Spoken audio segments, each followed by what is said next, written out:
یہ بہت زیادہ گرمی ہو رہی ہے, آپ لوگ کو مجھے لگ رہا ہے محسوس ہو رہا ہے. ہماری مسجد میں ایئر کنڈیشن بھی نہیں ہے. اس پورے علاقے میں نا سب سے غریب مسجد ہماری ہے. لوگ کہتے ہیں مفتی صاحب تو کروڑوں روپے چندہ کرتے ہیں. اگر کروڑوں چندہ ہوتا تو ہماری مسجد کا یہ حال نہ ہوتا. باتیں کرنے پر گورنمنٹ کی طرف سے کوئی پابندی نہیں ہے. لوگ پھینکتے رہتے ہیں, اس مولوی کو دیکھو امریکہ جا رہا ہے, فلاں جا رہا ہے, فلاں جا رہا ہے, بہت پیسہ آ رہا ہوگا. تو آ رہا ہوتا تو یہ حال ہوتا. آپ کہہ سکتے ہو گھروں میں لگا رہا ہوگا مولوی. گھر جا کے بھی دیکھ لو, میرے گھر میں اے سی نہیں ہے ابھی تک. خیر اس کی ایک اور حکمت بھی ہے, وہ لگوا دوں گا میں. اتنا بڑا مسئلہ ایسا نہ ہو مجھے زکوٰۃ دینا شروع کر دیں کل اے سی کوئی زکوٰۃ میں لے آئے کہ لگا دو یار. اللہ نے مجھے بہت دیا الحمدللہ. اصل میں مجھے 4 جگہ لگانا ہے. مسئلہ یہ ہے کہ ہر چیز مجھے 4 سے ضرب دینی پڑتی ہے, اور پھر لگا دیں گے کوئی اتنا اللہ نے بہت دیا ہے, پھر اس کے بل اس کو کنٹرول کرنا ممکن نہیں ہے. پھر وہ 4 گنا اے سی کا مطلب ڈبل سے ڈبل. اللہ نے اتنا دیا ہے وہ بھی ہو جائے گا. لیکن ایک اور حکمت بھی ہے, وہ میں کیوں بتاؤں آپ کو, ساری باتیں کیا میں بتا دوں. میں چاہتا ہوں تھوڑا سا مشقتوں کا عادی رہے انسان. میں خود بھی رات گرمی میں ہی سویا ہوں. حالانکہ ہمارا جو مہمان خانہ ہے نا, جہاں مہمانوں کو ٹھہراتے ہیں, وہاں اے سی میں نے لگایا ہوا ہے, ایئر کنڈیشن. لیکن میں خود گرمی میں سوتا ہوں. کیوں اپنے آپ کو چھوئی موئی بنا رہے ہو؟ زیادہ چھوئی موئی نہ بناؤ اپنے آپ کو. اللہ نے مجھے اتنا دیا, جو ظاہر ہے 4 گھروں کو چلا رہا ہو تو کیا وہ اے سی میں نہیں سو سکتا؟ تو دفتر میں ہم نے لگایا ہے مہمان خانہ, جہاں لوگوں کو ہم ٹھہراتے ہیں. جو کوئی بہت دور سے آ جائے, کوئی قریبی رشتہ دار آ جائے, تو اس کے لیے لگایا ہوا ہے. لیکن میں خود اس میں نہیں سوتا. سو سکتا ہوں میں اس لیے کہ اللہ نے گرمی کا موسم جو دیا ہے نا, وہ گرمی لگانے کے لیے دیا ہے, گرمی سے بھاگنے کے لیے بولو نہیں دیا. سردیاں جو اللہ نے دی ہیں سردی لگانے کے لیے دی ہیں, سردیوں سے بھاگنے کے لیے نہیں دی ہیں. تو خدا کا واسطہ اتنے چھوئی موئی مت بنو, انسان کے بچے بنو. بہت زیادہ چھوئی موئی بن چکی ہے. ابھی جو دیکھو حاجیوں کی اتنی ساری اموات ہوئی ہیں, وجہ کیا ہے؟ اور بھی وجوہات ہوں گی اس کی, لیکن حاجیوں کی بہت ساری اموات کی ایک وجہ یہ بھی ہے کہ ایئر کنڈیشن سے نکلنا ہی لوگوں نے چھوڑ دیا ہے.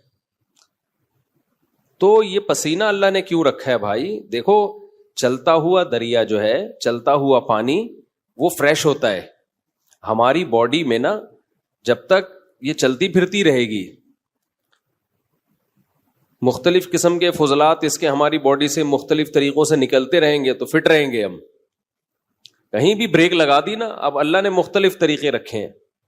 ایک طریقہ ہے پسینہ, اس سے بھی ہماری باڈی فریش ہوتی ہے. قبض ہو جائے کسی کو تو ٹینشن میں آئے گا نا, خوراک ہم کھاتے ہیں وہ بھی خارج ہوتی ہے. نبی صلی اللہ علیہ وسلم حجامہ کرواتے تھے, مہینے میں ایک دفعہ تھوڑا سا بلڈ نکال دیتے تھے, اس سے بھی ہماری باڈی کیا رہتی ہے؟ فریش رہتی ہے. خواتین کو مینسز ہوتے ہیں, ان کی انرجی کا بہت بڑا حصہ اس میں ضائع ہوتا ہے, لیکن وہ مینسز ان کی صحت کے لیے ضروری ہیں.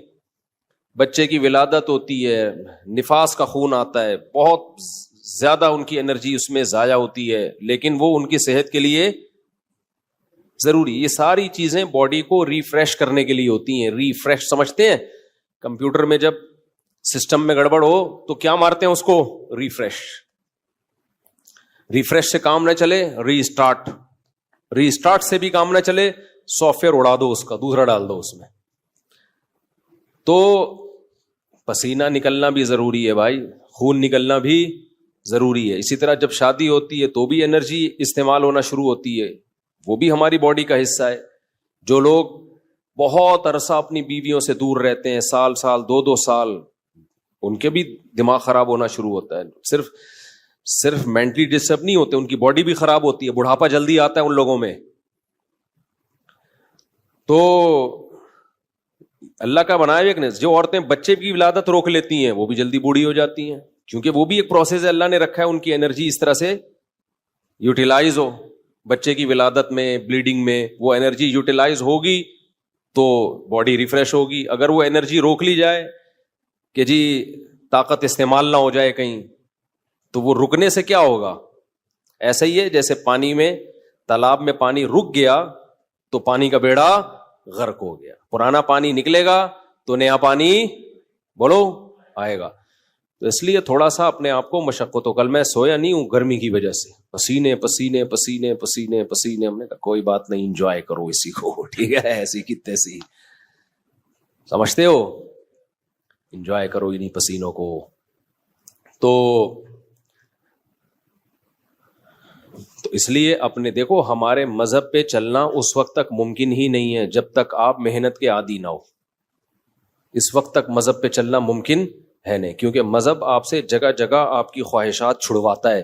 تو جو برگر فیملی بچہ ہوگا، جو بالکل ہی چھوئی موئی زندگی گزارے گا، وہ کیسے شریعت پہ چل سکتا ہے؟ شریعت پہ چلنا نفس کی خواہش کی مخالفت کے بغیر ممکن نہیں ہے۔ بس ایک بات کر کے میں آگے چلتا ہوں، کیونکہ یہ ٹاپک نہیں ہے، آپ بولیں گے مفتی صاحب کیا میڈیکل سائنس لے کے بیٹھ گئے ہیں، پسینے پہلے ہی نکل رہے ہیں اور نکال رہے ہیں ہمارے پسینے۔ دیکھو ایک بات خوب اچھی طرح سمجھو، دنیا میں ٹینشنوں کی دو قسمیں ہیں۔ ایک ٹینشن جو نیچرل ہے، قدرت نے رکھی ہے، وہ ٹینشن صحت کے لیے اچھی ہے، اس کی علامت یہ ہے کہ وہ سب کو ہوتی ہے، سمجھ رہے ہو نا، اس کی علامت کیا ہے؟ سب کو ہوتی ہے۔ تو ظاہر ہے ساری انسانیت بیمار تو نہیں ہو سکتی نا۔ سردی کی ٹینشن یہ سب کو ہوتی ہے کہ نہیں ہوتی؟ جب سردیاں آتی ہیں تو پورے ملک پہ آتی ہے سردی، کسی ایک اکیلے کو نہیں لگ رہی ہوتی، تھر تھر کانپ رہا ہوتا۔ گرمیوں کی ٹینشن اللہ نے سب کے لیے، تو یہ سب کے مطلب ہے کہ اللہ دینا چاہتے ہیں یہ ٹینشن، یہ آپ کے لیے مفید ہے۔ کبھی کبھار ہمیں زکام ہو جاتا ہے، یہ سب کو ہوتا ہے، دنیا میں کوئی ایسا آدمی میں نے نہیں دیکھا جس کو کبھی بھی زکام نہ ہوتا ہو۔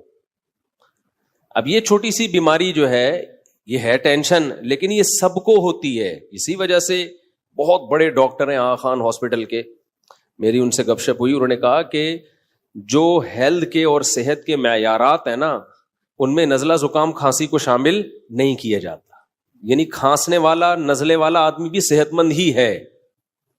ہاں ایسا نہ ہو کہ کھانستا ہی آ رہا ہو بچپن سے، یعنی کبھی کبھار کھانسی زکام نزلہ، اس سے کیا ہوتا ہے؟ یہ وہ ٹینشنیں ہیں جو آپ کو بڑی ٹینشنوں سے بچا لیتی ہیں، آپ کا امیون سسٹم بوسٹ کر دیتی ہیں یہ۔